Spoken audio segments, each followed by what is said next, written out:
يا أيها الذين آمنوا أطيعوا الله وأطيعوا الرسول ولا تبطلوا أعمالكم۔ خطبہ جمعہ مسجد نبوی شریف بتاریخ 11 ربیع الاول 1444 ہجری بمطابق 7 اکتوبر 2022 عیسوی بعنوان اور آپ پر اللہ کا فضل و احسان بہت زیادہ ہے، خطیب فضیلت الشیخ احمد طالب حفظہ اللہ، اردو ترجمہ امیر الاسلام بن بحر الحق چاندپوری۔ تمام تعریفیں اللہ رب العالمین کے لیے ہے جس نے مخلوقات میں سب سے اعلیٰ و اکرم ہستی کے ذریعے ہمیں عزت بخشی، اور میں گواہی دیتا ہوں کہ اللہ کے سوا کوئی معبود برحق نہیں جس کا فضل و کرم بے پایا ہے، اور میں گواہی دیتا ہوں کہ ہمارے آقا محمد صلی اللہ علیہ وسلم اس کے بندے، رسول اور اپنے رب کے داعی ہیں۔ اے ایمان والو، اللہ تعالیٰ سے ڈرو اور سچوں کے ساتھ رہو۔ مومنو، کوئی بھی انسان چاہے علم و فضل اور عقل و فہم میں کتنا بھی اعلیٰ ہو، رسول اللہ صلی اللہ علیہ وسلم کے محاسن، کمالات اور حسن و جمال کا احاطہ نہیں کر سکتا، بلکہ سارے لوگ مل کر بھی نبی صلی اللہ علیہ وسلم کے اوصاف و صفات کو بیان نہیں کر سکتے۔ خود اللہ تعالیٰ نے آپ صلی اللہ علیہ وسلم کو پڑھانے کی ذمہ داری دی، چنانچہ آپ سے فرمایا کہ اپنے رب کے نام سے پڑھ، اور جو کچھ پڑھایا اسے آپ کے حافظے میں محفوظ کر دیا، جیسا کہ ارشاد باری تعالیٰ ہے، ہم آپ کو پڑھائیں گے پھر آپ بھولیں گے نہیں۔ اللہ نے آپ صلی اللہ علیہ وسلم کو سکھانے کی ذمہ داری بھی لی۔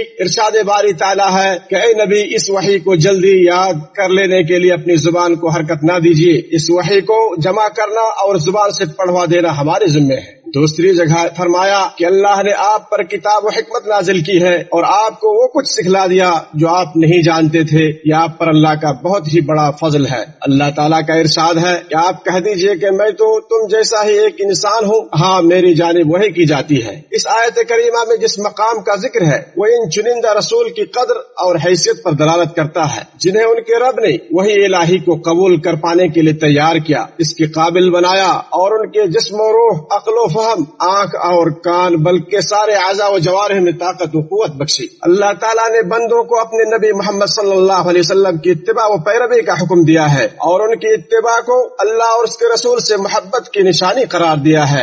ارشاد باری تعالیٰ ہے، آپ کہہ دیجئے کہ اگر تم اللہ تعالیٰ سے محبت رکھتے ہو تو تم میری پیروی کرو، اللہ خود تم سے محبت کرنے لگے گا اور تمہارے گناہ بخش دے گا، اور اللہ بہت بخشنے والا اور رحم کرنے والا ہے۔ کہہ دیجئے کہ اللہ تعالیٰ اور رسول کی اطاعت کرو، اور اگر یہ منہ پھیر لے تو بے شک اللہ تعالیٰ کافروں سے محبت نہیں کرتا۔ اس اطاعت و اتباع کا مطلب یہ ہے کہ ان کے اقوال و افعال اور مختلف حالات میں ان کے طرز معاشرت کی پیروی کی جائے، اور ان کے اعلیٰ اخلاق و صفات کی معرفت حاصل کی جائے، تاکہ ان کی اتباع و پیروی کی جا سکے، نہ ان کے اوامر کی مخالفت کی جائے اور نہ بدعت کا ارتکاب کیا جائے۔ صحابہ کرام کی نبی کریم صلی اللہ علیہ وسلم سے محبت کا یہ حال تھا کہ دیگر چیزوں کو تو چھوڑیے، وہ ان کی عادات کو بھی اپنی زندگی میں اتارتے تھے۔ اپنی جان، باپ، بیٹے، بیوی، کنبہ، قبیلہ، تجارت اور مال و دولت سے بڑھ کر نبی صلی اللہ علیہ وسلم سے محبت کرنا واجب ہے۔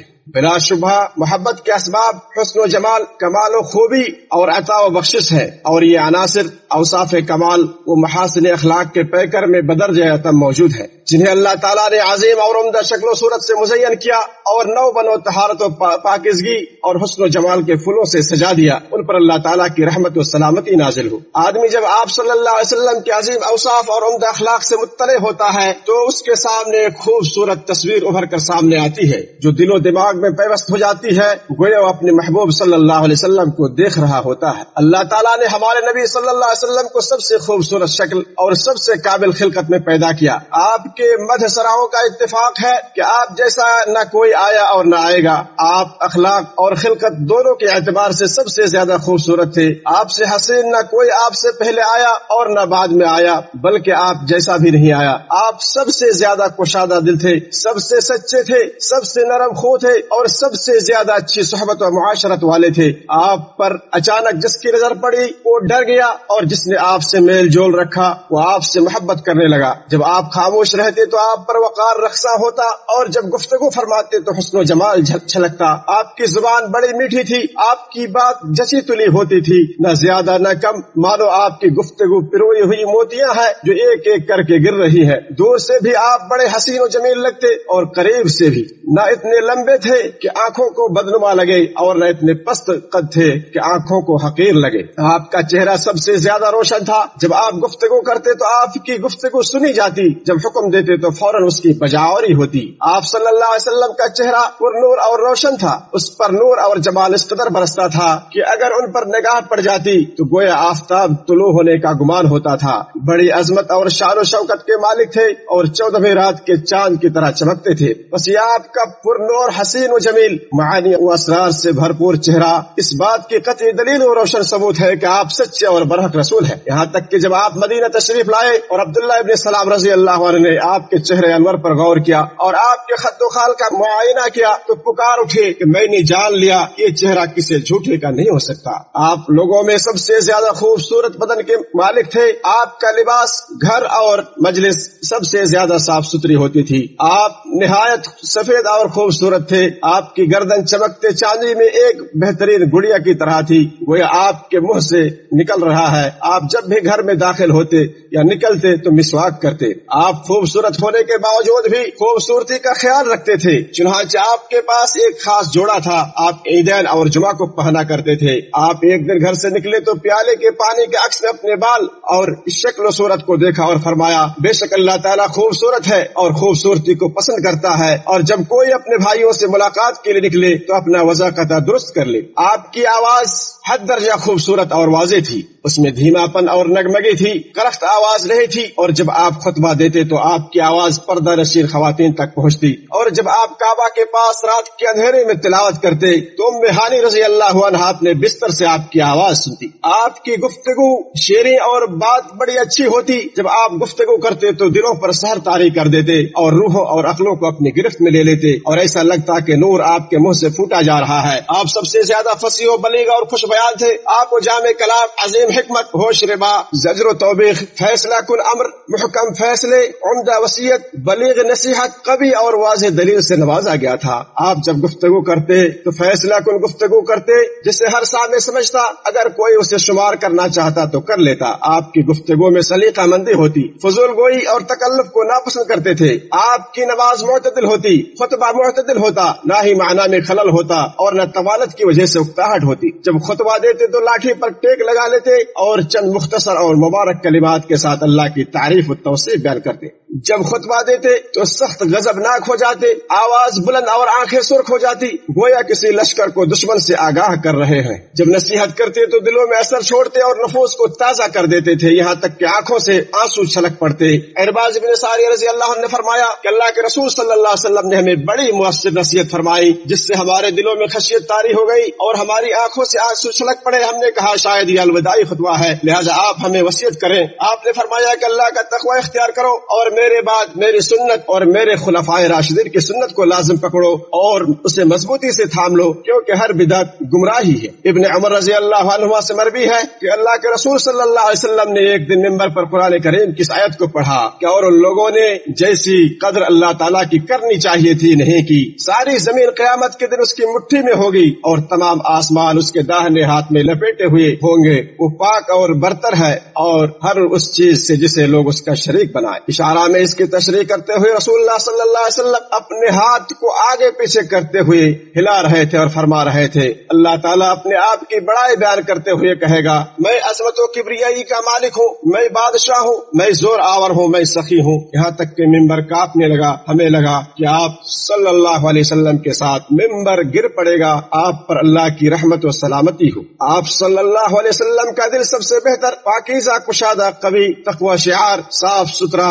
نرم اور رحمت و شفقت سے معمور تھا. اور بے شک وہ دل جس پر قرآن کریم اپنے تمام اسرار و معانی، حروف، روح اور حقائق کے ساتھ نازل ہوا ہے وہ سب سے وسیع اور مضبوط ہے. ارشاد باری تعالیٰ ہے اور بے شک یہ قرآن رب العالمین کا نازل فرمایا ہوا ہے، اسے امانت دار فرشتہ لے کر آیا ہے، آپ کے دل پر اترا ہے کہ آپ آگاہ کر دینے والوں میں سے ہو جائے. صاف عربی زبان میں ہے. آپ نے اپنے دل کے فیوز و برکات سے اپنے ساتھیوں کو بھی فیضیاب کیا اور اپنے نور علم سے ان کے دلوں کو بھی منور کیا۔ ارشاد باری تعالیٰ ہے، اور اسی طرح ہم نے آپ کی طرف اپنے حکم سے روح کو اتارا ہے۔ آپ اس سے پہلے یہ بھی نہیں جانتے تھے کہ کتاب اور ایمان کیا چیز ہے، لیکن ہم نے اسے نور بنایا، اس کے ذریعے سے اپنے بندوں میں جس کو چاہتے ہیں ہدایت دیتے ہیں۔ بے شک آپ راہ راست کی رہنمائی کر رہے ہیں۔ آپ صلی اللہ علیہ وسلم کا دل بیدار تھا، اور آپ کی بیدار قلبی یہ بھی ہے کہ آپ کے اخلاق و اطوار قرآن کریم کی عملی تصویر تھے۔ اسی کے لیے غصہ کرتے اور اسی کے لیے راضی ہوتے، نہ بد زبان تھے اور نہ بد زبانی کرتے تھے، اور نہ ہی بازاروں میں شور گل مچاتے تھے۔ برائی کا بدلہ برائی سے نہیں دیتے تھے، بلکہ عفو درگزر سے کام لیتے تھے۔ آپ کو جس نے بھی پکارا، چاہے اپنے ساتھیوں میں سے ہو یا اہل خانہ میں سے، آپ نے لبیک کہا۔ اللہ نے آپ کو خوشخبری دینے والا اور ڈرانے والا بنا کر مبعوث کیا۔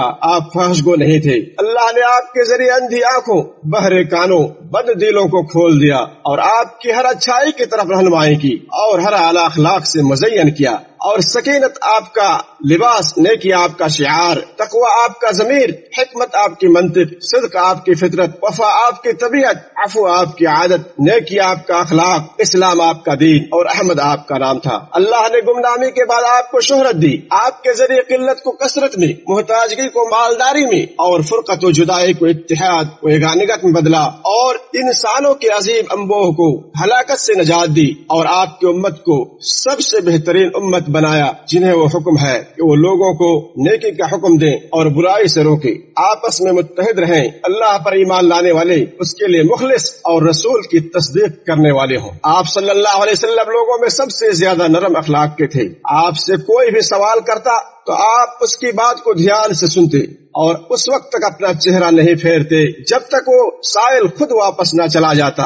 نبی صلی اللہ علیہ وسلم کا چہرہ سب سے خوبصورت، خوشنما اور بارونق تھا۔ سلام کا جواب اس سے بہتر انداز سے دیتے تھے، اور آنے والے کا پرجوش استقبال کرتے تھے۔ اپنے ساتھیوں کے احوال دریافت کرتے، قوم کے سربراہوں کی تعظیم کرتے، اپنے اصحاب کے ساتھ بے تکلفی کے ساتھ پیش آتے، اور ان کے لیے مجلس کو وسیع کرتے، مسکرا کر ملتے اور گفتگو فرماتے، اور اکثر آپ کی ہنسی مسکراہٹ والی ہوتی، اور فرماتے کہ کثرت سے کھلکھلا کر مت ہنسو، کیونکہ زیادہ ہنسنے سے دل مردہ ہو جاتا ہے۔ آپ صلی اللہ علیہ وسلم بہت زیادہ متواضع تھے، اپنا کام خود کرتے، سواری پر اپنے پیچھے کسی کو بٹھاتے، بیواؤں اور یتیموں اور لونڈیوں کے ساتھ چلتے، اور اللہ کے مسلم بندوں کی تکریم کرتے تھے، اور کہتے تھے بے شک اللہ تعالیٰ نے میری طرف وحی کی ہے کہ تم لوگ تواضع اختیار کرو، یہاں تک کہ ایک دوسرے پر نہ گھمنڈ کرے اور نہ ہی ایک دوسرے پر زیادتی کرے۔ اور آپ نے یہ پسند کیا کہ ایک نبی اور ایک عام انسان بن کر زندگی گزارے، نہ کہ نبی اور بادشاہ بن کر۔ آپ بہت زیادہ حلیم اور بردبار تھے، اپنے نفس کے لیے کبھی انتقام نہیں لیا، مگر جب اللہ کی حرمتوں کی پامالی ہوتی تو اس کا انتقام لیتے۔ آپ لوگوں میں سب سے بہتر، سب سے بڑے سخی، سب سے بڑے بہادر اور شجاع تھے۔ جب بھی آپ سے کچھ مانگا جاتا آپ دیتے، اور آپ اس انداز سے دیتے تھے کہ آپ کو تنگ دستی کا کوئی خوف نہیں، چنانچہ آپ سے زیادہ کوئی بہادر، نڈر، سخی اور خوش نہیں دیکھا گیا۔ آپ کے ساتھیوں پر جب مصیبتیں نازل ہوتی اور خوف کا ماحول ہوتا تو آپ کے دامن میں پناہ لیتے۔ آپ بندوں کے حقوق کے معاملے میں سب سے زیادہ عدل پرور، انصاف کرنے اور حق کے لیے لڑنے والے تھے۔ آپ صلی اللہ علیہ وسلم اپنے اہل و عیال، بچوں اور یتیموں کے ساتھ بہت زیادہ شفیق اور مہربان تھے۔ بعض اوقات اپنے اصحاب کے بیمار ہونے سے اور ان کی موت سے روتے، جانوروں اور پرندوں پر بھی آپ رحم کرتے۔ آپ پر بہت زیادہ درود و سلامتی نازل ہو۔ ارشاد باری تعالیٰ ہے، ہم نے آپ کو دونوں جہاں کے لیے رحمت بنا کر بھیجا۔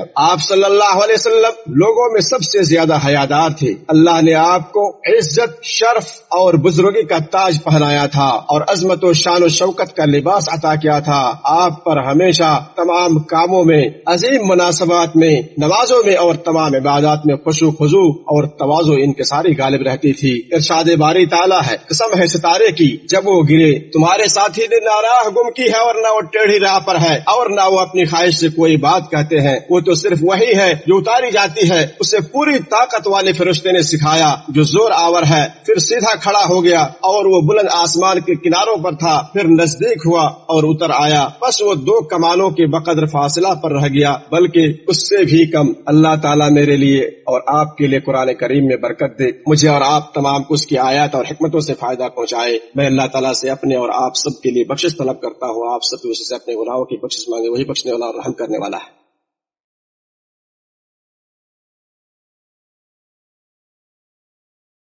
تمام تعریفیں اس اللہ کے لیے ہیں جس نے اپنے رسول کو ہدایت اور دین حق کے ساتھ بھیجا تاکہ اسے تمام ادیان پر غالب کر دے، اور اللہ ہی بطور گواہ کافی ہے۔ اور میں گواہی دیتا ہوں کہ اللہ کے علاوہ کوئی معبود برحق نہیں، وہ تنہا ہے، اس کا کوئی شریک نہیں۔ میں اس بات کا اقرار کرتا ہوں اور اس کی توحید بجا لاتا ہوں، اور میں گواہی دیتا ہوں کہ ہمارے سردار محمد صلی اللہ علیہ وسلم اس کے بندے اور رسول ہیں۔ اے اللہ، تو بہت زیادہ درود و سلام نازل کر ہمارے نبی محمد صلی اللہ علیہ وسلم پر۔ اے ایمان والو، اللہ سے ڈرو اور درست اور سچی بات کہو۔ اللہ تعالیٰ نے آپ صلی اللہ علیہ وسلم کو بنی نوع آدم کے سب سے بہترین زمانے میں مبعوث فرمایا۔